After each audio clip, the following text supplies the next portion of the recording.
ଆଜି ବିଶ୍ୱ ପ୍ରତିମୂର୍ତ୍ତି ସଫେଇ ଦିବସ।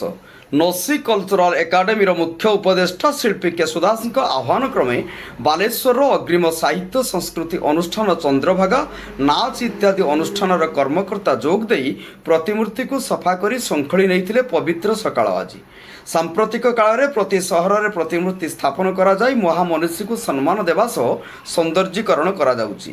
ଏହାକୁ ଦୃଷ୍ଟିରେ ରଖି ବିଶ୍ୱର କିଛି ଚିନ୍ତାନାୟକ ଏହି କାର୍ଯ୍ୟକ୍ରମକୁ କିଛି ବର୍ଷ ତଳେ ଆରମ୍ଭ କରିଥିଲେ ମଧ୍ୟ ଧୀରେ ଧୀରେ ଜନାଦୃତ ହୋଇ ବିଶ୍ୱର କୋଣ ଅନୁକୋଣରେ ଏହି ଦିବସକୁ ପାଳନ କରିବାକୁ ଆଗେଇ ଆସୁଛନ୍ତି।